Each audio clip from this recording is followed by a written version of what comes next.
Hello friends, good morning. मैं राकेश कुमार, आप सभी का स्वागत है एजुकेशन ई गुरुकुल में। और जैसा कि आप जानते हैं कि सीजीएल थर्ड का जो हम लोग प्रिपरेशन जो करवाने वाले हैं, उसमें सर जो है जो मैथ के फैकल्टी हैं और मैथ्स पढ़ाएंगे। बहुत सारे लोगों को आपको मिला होगा, जो हम लोग बैनर जो बनवाए थे, तो बहुत सारे टीचर हम लोग पास हैं, लेकिन उसमें सर भी एक हैं जो मैथमेटिक्स जो है पढ़ाएंगे। और ये जो है सीजीएल फर्स्ट में जो आपको क्वेश्चन जो आया था, तो उसमें आपका 25 क्वेश्चन का कलेक्शन दिया हुआ है। ये 25 क्वेश्चन का कलेक्शन आपको समझ में आ जाएगा कि किस किस लेसन से और किस किस चैप्टर से आपको ज़्यादातर प्रश्न आपको आते हैं और आ जाएंगे। तो फर्स्ट वाला भी आप लोग क्वेश्चन देख लीजिए, और सेकेंड वाला भी आपको जो है कि सेकेंड सीजीएल का भी क्वेश्चन आपको इसी तरह से मिल जाएगा। तो जो सर एक्सपर्ट जो है मैथ के एक्सपर्ट हैं, तो आपको बता देंगे, सर पढ़ा देंगे, समझा देंगे। उसके बाद जो है रीजनिंग भी आपका 50 क्वेश्चन है। तो 50 क्वेश्चन अगर रीजनिंग है, तो रीजनिंग से भी आपको जो सर जो रीजनिंग पढ़ाएंगे वो आपको 50 क्वेश्चन का डिस्कशन करवा देंगे। और हम लोग ऑलरेडी जो है आपको टेस्ट वगैरह जो प्रोवाइड कर ही रहे हैं। इससे बढ़िया है कि आप लोग जो है इसको पहले आप लोग बढ़िया से फॉलो करिए, देखिए। और सर जो है अपने बारे में कुछ बताएंगे। सर जो अपने बारे में बताएंगे, उस बताने के बाद जो है कि आपको हर चैप्टर से, मतलब हर चैप्टर मीन्स कि पढ़ाएंगे रेगुलर। और दूसरा कि जो जो सेक्शन से क्वेश्चन आपके एग्जाम्स में आए हुए हैं, उसका आपको परिचित कराते हुए आपको जो है और आगे बढ़ेंगे। लेकिन फर्स्ट ऑफ ऑल आपको देखना है लेवल, कि किस लेवल से क्वेश्चन आपको आ रहा है। आप प्रैक्टिस सेट बनाते होंगे, मार्केट में बहुत सारे प्रैक्टिस सेट आप जो लेते होंगे, उसका बनाते होंगे, डिस्कशन करते होंगे। तो उस स्थिति में क्या है कि आपको भी लग जाएगा कि किस लेवल से क्वेश्चंस आपको आते हैं और आ रहे हैं। इसलिए आपसे रिक्वेस्ट है कि आप जो है पहले लेवल को समझिए, क्वेश्चन के पैटर्न को समझिए। लेवल का मीन्स कि क्वेश्चन का लेवल, आपके लेवल में क्वेश्चन किस लेवल से आता है, आ रहा है। तो जाहिर सी बात है सर आपको बहुत बेहतरीन तरीका से आपको बताएंगे, पढ़ाएंगे। और सर का जो है कि क्लास भी पहले बहुत सारे एक्सपर्ट हैं और बहुत सारे चैनल के माध्यम से और बहुत अच्छे अच्छे इंस्टीट्यूशन से जुड़े हुए हैं। सर का एक्सपीरियंस भी है पढ़ाने का, आज भी पढ़ाते हैं। लेकिन आप लोग अब देखिए, अब डिसाइड करिए कि सर आपको कैसा आपको ऑब्जर्व कर रहे हैं, आपको दे रहे हैं। ठीक है, तो सर अपने बारे में परिचय कराते हुए जो है आप जो है कि बताइए। तो थैंक यू वेरी मच। आप लोग क्लास करेंगे, बता दीजिए तो। हेलो फ्रेंड्स, मेरा नाम सोनू गुप्ता और अभी हम लोग बिहार सचिवालय सहायक प्री में पूछे गए मैथमेटिक्स से जो प्रश्न है वो करने वाले हैं। 25 क्वेश्चन के ये पूरा सेट है और हम लोग एक एक करके सभी क्वेश्चन को करेंगे। और इसके साथ हम लोग कंसेप्ट भी सीखेंगे कि किस तरीके से हम क्वेश्चन को सॉल्व कर सकते हैं। टाइम भी कम देना है और क्वेश्चन को भी आसानी से सॉल्व करना है। तो सभी चीज़ें एक साथ सीखते हुए हम लोग चलेंगे। तो चलिए पहला प्रश्न की ओर हम लोग बढ़ते हैं और पहला प्रश्न को देखते हैं कि क्या कहता है ये पहला प्रश्न। ठीक है, तो पहला प्रश्न आपको हम दिखाते हैं। ये आपका जो है फर्स्ट क्वेश्चन है। फर्स्ट क्वेश्चन क्या कहता है, 3 mixtures containing milk and water in the ratio 5:1, 2:1 and 3:1 are mixed in the ratio of 1:3. The ratio of milk to water in the resulting mixtures is, यानी कि दूध और पानी वाले 3 मिश्रणों को 5:1:2:1 और 3:1 के अनुपात में 1:2:3 के अनुपात में मिलाया जाता है। तो परिणामी मिश्रण में दूध और पानी का अनुपात क्या है, ये हमें बताना है। तो बिल्कुल सिंपल से ये क्वेश्चन है। सबसे पहले हम लोग क्या करेंगे, यहाँ पर लिख लेंगे 5:1। ठीक है, पहला मिश्रण है दूध और पानी का 5:1 के अनुपात में, दूसरा जो मिश्रण है दूध और पानी का 2:1 के अनुपात में, और तीसरा जो मिश्रण है वो है 3:1 के अनुपात में। ठीक है, तो सबसे पहला काम हम लोग का ये रहेगा कि ये जो 3 मिश्रण है, इन तीनों मिश्रण का जो मात्रा है यानी कि वॉल्यूम, इसको हमें बराबर करना है। तो सबसे पहले हम लोग बराबर करेंगे। ये तो कुल 6 यूनिट है, 5 और 1 6 हो जाएगा। ये हो जाएगा आपका 2 और 1 3 यूनिट हो जाएगा, और ये 3 और 1 4 यूनिट हो जाएगा। ठीक है, तो इसकी जो मात्रा अभी तो बराबर नहीं है, लेकिन अब बराबर करना है हमें। तो इन 6 3 4 का सबसे पहले एलसीएम निकालेंगे और कुल हो जाएगा 12, यानी कि इन सभी को हमें 12 बनाना है। तो 6 से 12 बनाने के लिए हमें 2 से गुणा करना पड़ेगा। 3 से 12 बनाने के लिए हम लोग को कितना से गुणा करना होगा, 4 से गुणा करना होगा। और 4 से अगर हमें 12 बनाना है तो 3 से मल्टीप्लिकेशन कर लेंगे। ठीक है, ठीक उसी प्रकार से इधर रेशियो में भी हमें उतना ही नंबर से मल्टीप्लीकेशन कर लेना है। ठीक, तो अब यहाँ पर नया जो रेशियो निकल के सामने आएगा, आप देखिए जो नया रेशियो निकल के सामने आएगा ये हम लोग देख लेते हैं।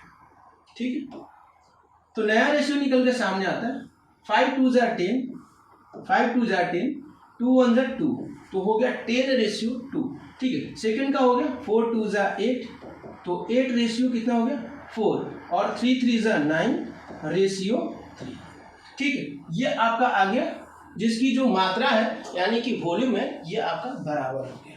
अब इस मात्रा से अब हम देखेंगे कि कितना कितना वॉल्यूम में मिलाया जाता है। यहाँ पर अनुपात दिया हुआ है 1 2 3 के अनुपात में मिलाया जाता है, यानी कि ये 1 यूनिट मिलाया जाता है, इसका जो है 2 यूनिट मिलाया जाता है, यानी इसका वॉल्यूम 2 यूनिट, और इसका वॉल्यूम कितना है 3 यूनिट, यानी कि 3 यूनिट। तो यहाँ पर हम लोग देखेंगे कि अब नया अनुपात जो बनकर सामने आएगा वो कितना होगा, तो 10:2 ये हो जाएगा आपका 16:8, और ये कितना आ जाएगा 27:9।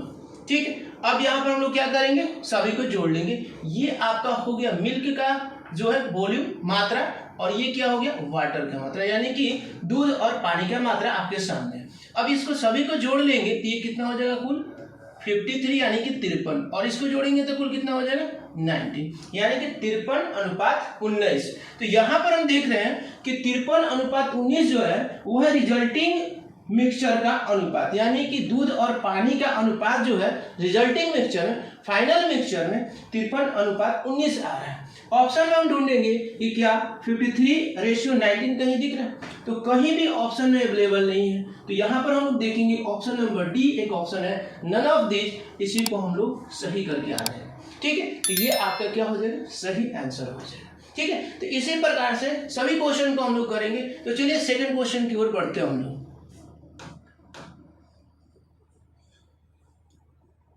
देखिए अगला क्वेश्चन क्या कहता है, अगला क्वेश्चन,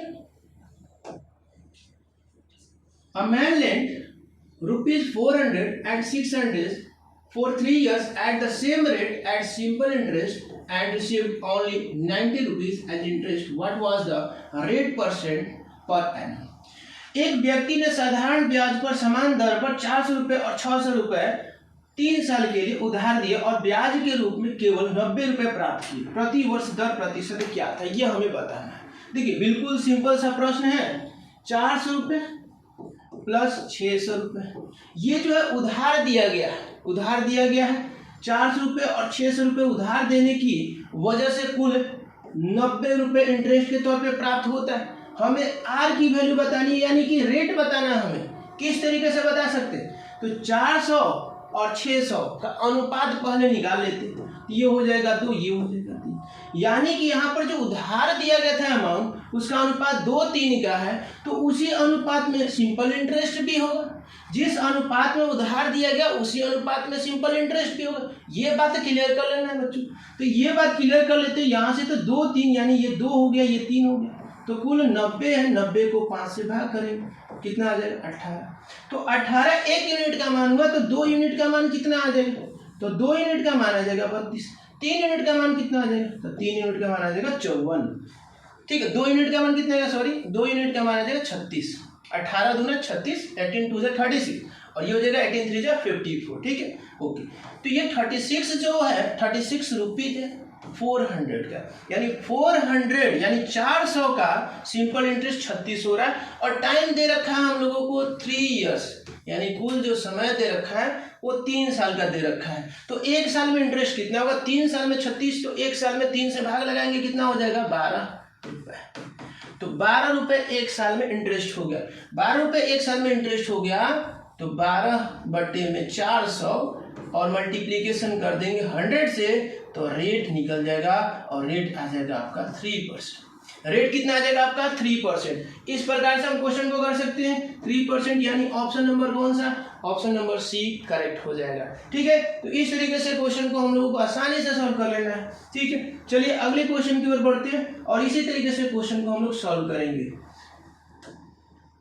देखिए अगला क्वेश्चन क्या करता है, question number 3, well cost ₹100 per liter after adulterating it with another well that cost rupees 50 per liter. Ram sells the mixture at rupees 96 per liter, making a profit of 20%. In what ratio does he mix the two? ठीक है, तेल की कीमत 100 रुपये प्रति litre है, इसे दूसरे तेल के साथ मिलाने के बाद जिसकी कीमत कितना हो जाता है, 50 रुपये प्रति लीटर के साथ मिलाया जाता है, तो राम 20% का लाभ अर्जित करते हुए मिश्रण को 96 रुपये प्रति लीटर पर बेचता है। तो वो दोनों को किस अनुपात में मिलाता है? ठीक है, ये प्रश्न है कि दोनों को किस अनुपात में मिलाता है। तो चलिए इसको हम लोग देख लेते हैं। दो प्रकार का क्या वेल है, दो प्रकार का वेल। एक वेल का जो है कॉस्ट प्राइस है 100 रुपये पर लीटर, यहाँ पर लिख लेते हैं रुपये पर लीटर, और दूसरे वाला का जो कॉस्ट है वो कितना है, दूसरे वाले का कॉस्ट है 50 रुपये पर लीटर। ठीक है, अब इन दोनों को मिलाया जाता है, ये कॉस्ट प्राइस है, ये भी कॉस्ट प्राइस है, तो यहाँ भी जो आएगा वो भी तो कॉस्ट प्राइस होना चाहिए, यहाँ का भी जो आएगा वो भी तो कॉस्ट प्राइस होना चाहिए। तो यहाँ तो कॉस्ट प्राइस दिया नहीं, मिक्सचर एंड एलिगेशन लगाना है दोस्तों, मिक्सचर एंड एलिगेशन लगाना है, यहाँ भी कॉस्ट प्राइस हमें निकालना है। तो यहाँ पर हमें सेलिंग प्राइस दिया हुआ है, मिक्सचर का सेलिंग प्राइस दिया है 96 रुपये पर लीटर, 20% का प्रॉफिट। अब आप यहाँ समझिएगा कि अगर मिक्सचर का कॉस्ट प्राइस 100% होगा, मिक्सचर का कॉस्ट प्राइस 100% होगा तो 20% का प्रॉफिट हो रहा है, 20% का प्रॉफिट हो रहा है, तो वो क्या बन जाएगा, सेलिंग प्राइस बन जाएगा। सेलिंग प्राइस यानी कि 120%, और 120% का मान कितना हो जाएगा, 96। 120% का मान 96 हो जाएगा, 120% इज इक्वल टू 96 हो जाएगा। ठीक है, तो हमें 100% का ही मान निकालना है, यानी कि हमें कॉस्ट प्राइस निकालना है। तो कॉस्ट प्राइस निकालना है तो हम लोग क्या करेंगे, 96 डिवाइडेड बाई 120 मल्टीप्लाई विद 100 के साथ मल्टीप्लीकेशन कर देंगे। ठीक है, ये कितना बार में चला जाएगा, तो 8 टाइम्स में चला जाएगा, और 8 × 10 कर देंगे तो कितना आ जाएगा, 80 रुपीज़।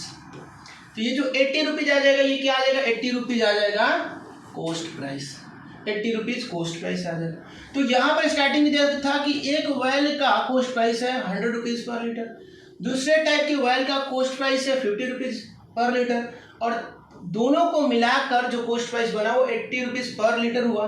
तो फिर अनुपात हमें निकालना है कि किस अनुपात में मिलाया गया, तो ये आपका आ जाएगा 30 और ये आपका आ जाएगा 20, यानी कि 30-20, और हम कैंसिल आउट करेंगे तो 3:2 क्वांटिटी का रेशियो आ गया। क्वांटिटी का रेशियो कितना आ गया, 3:2, यानी कि ऑप्शन नंबर कौन सा, option number D is that correct. ठीक है, ऑप्शन नंबर डी जो होगा वो सही होगा, 3:2 में क्या किया गया है, मिलाया गया है। ठीक है, तो इसी तरीके से अगले क्वेश्चन की ओर हम लोग बढ़ते हैं, और अगला क्वेश्चन को भी हम लोग इसी तरीके से सॉल्व करते हैं।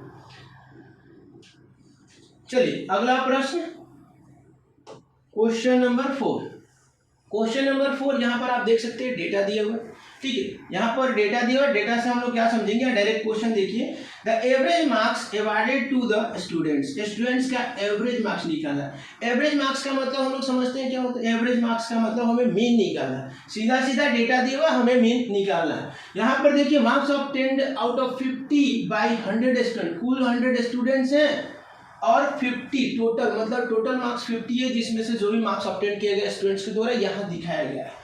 तो ये 15 मार्क्स लाने वाले कुल 5 स्टूडेंट्स हैं, उसी प्रकार से 20 मार्क्स लाने वाले 8 स्टूडेंट्स हैं, 22 मार्क्स लाने वाले 11 स्टूडेंट्स हैं, 24 मार्क्स लाने वाले 20 स्टूडेंट्स हैं, 25 मार्क्स लाने वाले 23। इस तरीके से सभी लोग यहाँ पर डेटा में दिया हुआ है। अब यहाँ पर हम ध्यान देंगे कि ये क्या है, इसको हम लोग x मान लेते हैं, x साइज इसको हम लोग बोलते हैं, क्लास मार्क हो, और ये क्या हो गया, ये आपका फ्रीक्वेंसी हो। तो हम लोग क्या पढ़े, मीन निकालने का formula, x bar is equal to sigma fx upon sigma f, ये हम लोग पढ़े मीन निकालने का फॉर्मूला। मीन निकालने का फॉर्मूला ये sigma fx upon sigma f। तो हम लोग सबसे पहले तो सिग्मा fx निकालेंगे। ठीक है, तो fx पहले तो fx निकालना हो, तो 15 5 का कितना हो जाएगा, 75। इसके बाद मल्टीप्लीकेशन कीजिए 20 × 8, तो 20 × 8 कितना हो जाएगा, 160 हो जाएगा। ठीक है, उसके बाद हम लोग नेक्स्ट देखेंगे 22 × 11 करते हैं, तो 22 से कम 22 हो जाएगा, 2 कैरी करेंगे, 22 से कम 22, और 22 से कम 22 और 2 24, यानी कि 242 हो जाएगा। अगला जो देखेंगे हम लोग 24 इंटू 20 करते हैं तो 24 दूना 48 होता है, यानी कि 480 हो जाएगा। अगला मल्टीप्लीकेशन 25 इंटू 23 करते हैं तो 25 किया 75, यानी कि 70 में 5 कैरी 7 कैरी करेंगे, और 25 दूना 50 और 7 कितना हो जाएगा 57, यानी कि 5 7 5। यहाँ पर हो गया 540, ठीक है। And the next one 33 into 13 करना है तो कितना आ जाएगा, ये टोटल 429 आएगा। मल्टीप्लीकेशन करके आप चेक कर सकते हैं। और 38 इंटू 72 ये आपका आ जाएगा, इधर लिख देते हैं ऊपर में 76 आ जाएगा। अब हम सभी को ऐड करेंगे क्योंकि ये आपका आया है fx का वैल्यू, ये आपका आया है fx का वैल्यू, इसको हम लोग ऐड करेंगे क्योंकि हमें निकालना सिग्मा fx। तो सिग्मा fx निकालना है तो सभी को जोड़ लेंगे। कितना आ जाएगा 6 5 11, 11 2 13 हो जाएगा, और 13 13 और 5 कितना हो जाएगा 18, 18 और 9 कितना हो जाएगा 27, यानी 27 7 2 कैरी करते हैं। 7 2 9, 9 और 7 16, 16 और 6 कितना हो जाएगा 22 4 26, 26 8 34, 34 और 4 कितना हो जाएगा 41, और 4 45 और 2 47, यानी कि 7। 4 कैरी करेंगे 4 1 5, 5 2 7, 7 7 और 4 11, 11 5 16, 16 और 5 कितना हो जाएगा 16 5 21, 21 और 4 कितना हो जाएगा 25, तो कितना आ जाएगा 2577। ये आपका आ गया वैल्यू सिग्मा fx का। सिग्मा fx का वैल्यू आ गया 2577, और सिग्मा f का वैल्यू कितना, मतलब सिग्मा f का मतलब क्या समझते हैं, सिग्मा f का मतलब इस फ्रीक्वेंसी को ऐड कर लेना टोटल। ये ऑलरेडी क्वेश्चन में ही दिया है कि 100 स्टूडेंट्स यानी फ्रीक्वेंसी 100 है, तो बिल्कुल सिंपल सा हुआ 2577 डिवाइडेड बाई 100 कितना आ जाएगा 25.77, 25.77 ये आपका एवरेज हो गया। क्वेश्चन सॉल्व हो गया, 25.77 एवरेज हो गया। आपका जो फाइनल आंसर होगा ऑप्शन नंबर बी 25.77, ठीक है। तो आसानी से इस प्रकार से हम क्वेश्चन को, इस टाइप के क्वेश्चन को सॉल्व कर पाएंगे। मीन मीडियन मोड से ये रिलेटेड क्वेश्चन था। तो चलिए अगला क्वेश्चन की ओर हम लोग बढ़ते हैं। क्वेश्चन नंबर 5, बढ़िया क्वेश्चन ही। क्वेश्चन नंबर 5 हम लोग देखते हैं, what is the value of, इसका हमें वैल्यू बताना है कि इसका वैल्यू क्या होगा। देखिए यहाँ पर ये स्क्वायर रूट है, स्क्वायर रूट है, स्क्वायर रूट है, सब इसमें रूट है। सबसे पहले हम लोग क्या करेंगे, इस टाइप के क्वेश्चन को देखने से पता चलता है क्या हम लोग यहाँ पर इस्तेमाल कर सकते हैं, देखने से क्या पता चलता है। यहाँ पर सबसे पहले हमें ध्यान देना है, सबसे पहले तो यहाँ ध्यान देना है, यहाँ पर जो भी वैल्यू होगा वो 2 इंटू ए इंटू बी के फॉर्म में होना चाहिए, क्योंकि हमें ए प्लस बी का होल स्क्वायर बनाना है। हम लोगों को ए प्लस बी का होल स्क्वायर बनाना है। ये बात सोचकर अगर सॉल्व करेंगे तो आसानी से क्वेश्चन सॉल्व हो जाएगा। ये बात सोचकर ही सॉल्व करना। तो 2 इंटू ए इंटू बी करेंगे अगर, तो 2 इंटू रूट 3 कर सकते हैं कि नहीं, बिल्कुल कर सकते हैं। तो 7 को क्या उसी तरीके से तोड़कर देख सकते हो सकता है ऐसा कुछ, बिल्कुल 7 को 4 और रूट 3 कर सकते हैं। 7 को 4 और 3, सॉरी 4 और 3, 4 और 3, ओके 4 और 3 करेंगे, ठीक है। तो ये तो आपका होल स्क्वायर में टूटा हुआ है, इसको लिख सकते हैं 2 का स्क्वायर, इसको लिख सकते हैं रूट 3 का स्क्वायर, और इसको 2 इंटू ए इंटू बी। अब यहाँ पर ध्यान से समझिएगा, अलग से हम समझा रहे हैं। 2 का होल स्क्वायर, ठीक है, प्लस रूट 3 का होल स्क्वायर हो गया, प्लस 2 इंटू मतलब ए हो गया इंटू बी हो गया, ठीक है। तो ये किस फॉर्मूला पे बैठ रहा है, तो ए प्लस बी का होल स्क्वायर पे बैठ रहा है, ए प्लस बी के होल स्क्वायर पे बैठ रहे हैं। तो ये पूरा क्वेश्चन इसी पे बनेगा, ए प्लस बी के होल स्क्वायर में चेंज करना ही करना है। तो यहां पर हम देखेंगे क्या होगा, यहां पर हम लोग क्या देखेंगे, अब यहां पर हम चीजों को लिखते हैं, ठीक है, यहां पर हम चीजों को लिखते हैं, ठीक है। तो ये आपका पूरा होल हो गया, ठीक है, माइनस रूट 3, ओके, प्लस इसके बाद आपका हो गया 3 प्लस 8। अब इसको हम लोग क्या लिख सकते हैं, इसके अंदर में जो रूट दिया है उसको क्या लिख सकते हैं हम, तो ए प्लस बी बोला हमने, ए प्लस बी मतलब कि 2 प्लस रूट 3 का होल स्क्वायर, 2 प्लस रूट 3 का होल स्क्वायर। जैसे ही होल स्क्वायर होगा तो स्क्वायर रूट हट जाएगा, स्क्वायर रूट हटेगा तो क्या बचेगा, ध्यान से समझिए, माइनस रूट 3 प्लस ये हो गया आपका 3 प्लस ये हो गया आपका 8, और इसका रूट हटा तो 2 प्लस रूट 3 हो गया। ठीक है, अब यहाँ पर ध्यान से फिर से मल्टीप्लीकेशन करते हैं, गुणा करेंगे तो माइनस रूट 3 प्लस ये आपका कितना हो गया 3 प्लस 8 2 कितना होगा 16 प्लस 8 रूट 3। आगे बढ़ते हम लोग और सॉल्व करते हैं, तो यहाँ पर सॉल्व करिए तो माइनस रूट 3 प्लस इसको हम लोग ऐड कर लेते हैं, तो पूरा को हम लोग ऐड कर लेते हैं तो 3 और 16 कितना होगा 19 प्लस 8 रूट 3। ध्यान से समझेंगे 19 प्लस 8 रूट 3, ये यहाँ तक रिजल्ट आ गया। अब यहाँ पर ध्यान से फिर से देखिए 19 और 8 रूट 3 है, इसको होल स्क्वायर में चेंज करना, फिर से a प्लस बी के होल स्क्वायर में तोड़ना है हमको। तो क्या करेंगे हम लोग क्या करेंगे, इसको फिर उसी तरीके से तोड़ेंगे 2 इंटू ए इंटू बी, तो 2 इंटू 4 इंटू रूट 3, बिल्कुल लिख सकते 2 इंटू 4 इंटू रूट 3। ये आपका a हो गया, ये आपका b हो गया। 4 का स्क्वायर 16 और रूट 3 का स्क्वायर 3 तो 19 बनेगा, बिल्कुल सिंपल सा। तो अब क्या करेंगे हम लोग, ये हो गया आपका माइनस रूट 3, ठीक है, प्लस अब यहाँ पर क्या बचेगा, यहाँ पर बचेगा आपका 4 प्लस रूट 3 का होल स्क्वायर और ये पूरा का रूट, होल स्क्वायर से रूट कैंसिल तो रूट हटा, minus root 3 plus 4 plus root 3, minus root 3 plus root 3 cancel, तो क्या बचा है, तो स्क्वायर रूट 4 बचा है और इसका वैल्यू कितना आता है 2। तो यहाँ पर आपने क्या देखा, इस क्वेश्चन को हमने सॉल्व किया, फाइनल जो रिजल्ट आएगा वो फाइनल रिजल्ट क्या आएगा 2 आएगा, तो इसका फाइनल आंसर हो जाएगा 2, यानी ऑप्शन नंबर कौन सा, ऑप्शन नंबर। बेहतरीन क्वेश्चन, ऐसा क्वेश्चन आता है, ऐसे क्वेश्चन को ध्यान से हम लोगों को सॉल्व करना है, बिल्कुल ध्यान से सॉल्व करना है।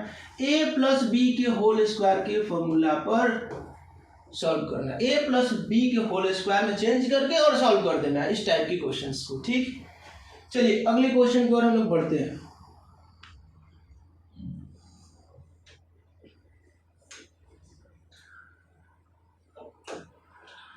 क्वेश्चन नंबर 6 क्या कहता है, क्वेश्चन नंबर 6 ध्यान से समझिए।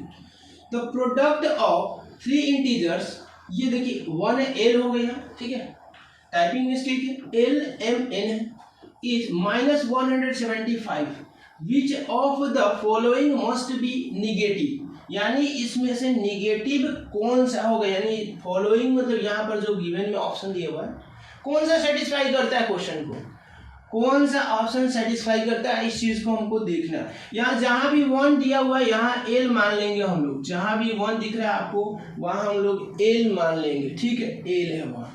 तो यहाँ पर हम लोग अगर ध्यान दें L minus M minus N है, L minus M minus N है, निगेटिव वैल्यू आने का चांसेस, निगेटिव वैल्यू आने का चांसेस, एल का वैल्यू हो सकता है कि काफी बड़ा हो, तो एम और एन को घटाने के बाद भी एल की वैल्यू पॉजिटिव आ सकती है।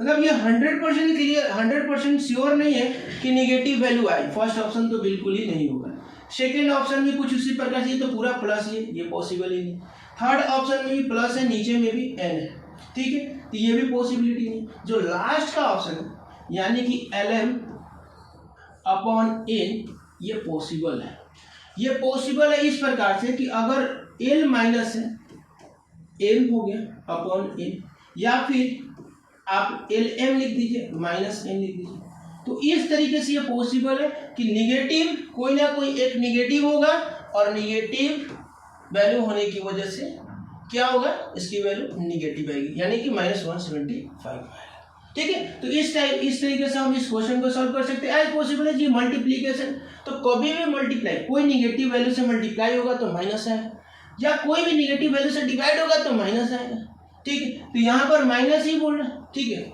माइनस ही बोल रहा है, सेटिस्फाई कर रहा है कि -175 कौन सा ऐसा है जो कि बिल्कुल बिल्कुल बिल्कुल 100% श्योर करता है, तो श्योर 100% श्योर करता है एल अपॉन एन इक्वेशन, ठीक है। तो ये आपका राइट आंसर हो जाएगा ऑप्शन नंबर डी, ठीक है। चलिए अगले क्वेश्चन पर हम लोग बढ़ते हैं।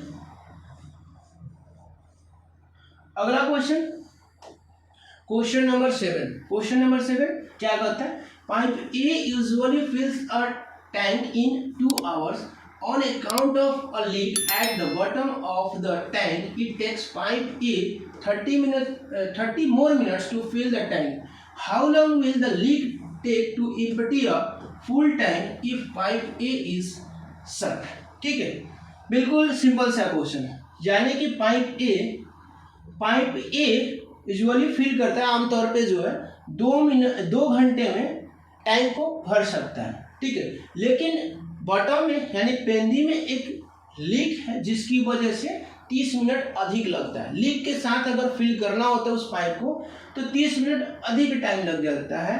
तो हमें ये बताना है कि अगर टंकी को फुल कर दिया जाए तो और केवल लीक को खोल दिया जाए तो कितना टाइम लगेगा टंकी को खाली करने, ये हमें बताना है। क्वेश्चन को समझना है ध्यान से और आसानी से बना लेना है।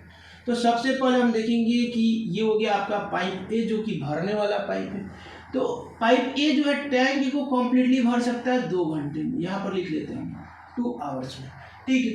और अगर ए को खोला जाता है साथ में लीक भी खुला रहता है, यानी लीक भी हो रहा है और पाइप ए टैंक को फिल भी कर रहा है, दोनों चीज़ें एक साथ हो रही हैं, तब टोटल टाइम लगता है 2.5 आवर्स, ये टाइम लगता है।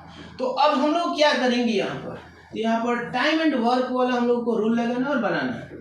सबसे पहले तो ये पॉइंट को हटाना है। तो पॉइंट को हटाने के लिए 10 से मल्टीप्लिकेशन कर लेते हैं और नया नंबर ले लेते हैं और नया नंबर हो जाएगा आपका ये 20।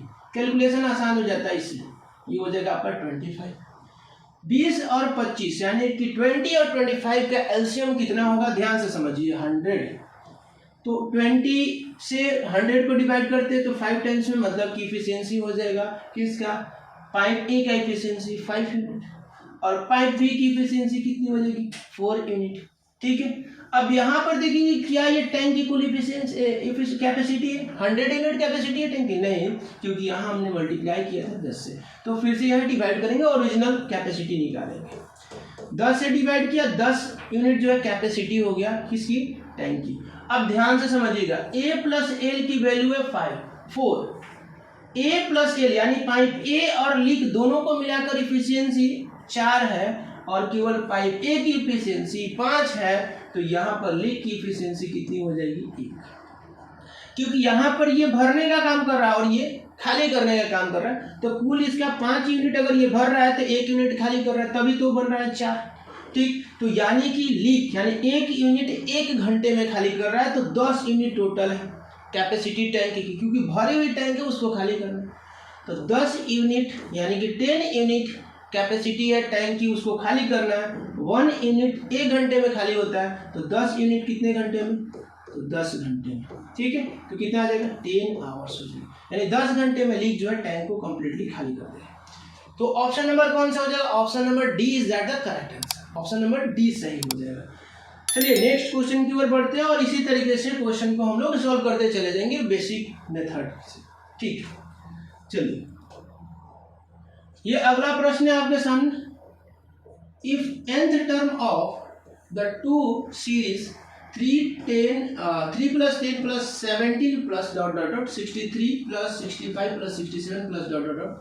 Are equal then the value of n is. हमें n की वैल्यू निकालनी है, 2 सीरीज दिया हुआ हमें। पहला सीरीज है 3 plus 10 plus 17, दूसरा सीरीज है 63 plus 65 plus 67 plus, ठीक है।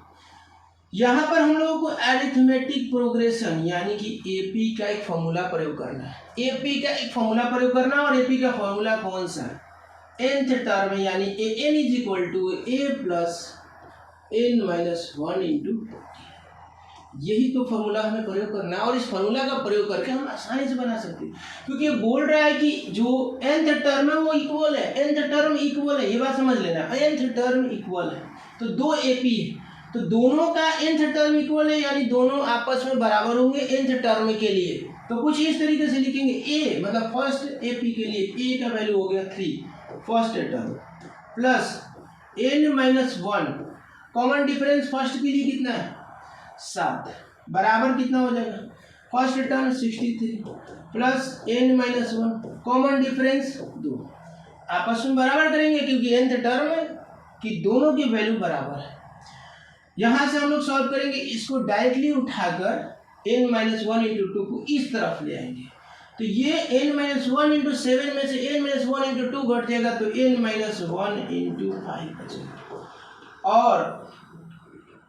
और क्या करेंगे, 3 को इस तरफ ले आएंगे, तो 63 में से 3 घटेगा तो हो जाएगा 60, ठीक है। 5 से ये कैंसिल हो जाएगा 12, तो n minus one is equal to कितना हो जाएगा 12। तो n की वैल्यू कितना आ जाएगा 30। n का वैल्यू कितना आ जाएगा 30। ऑप्शन नंबर कौन सा? Option number B is that correct. Option number B सही हो जाएगा।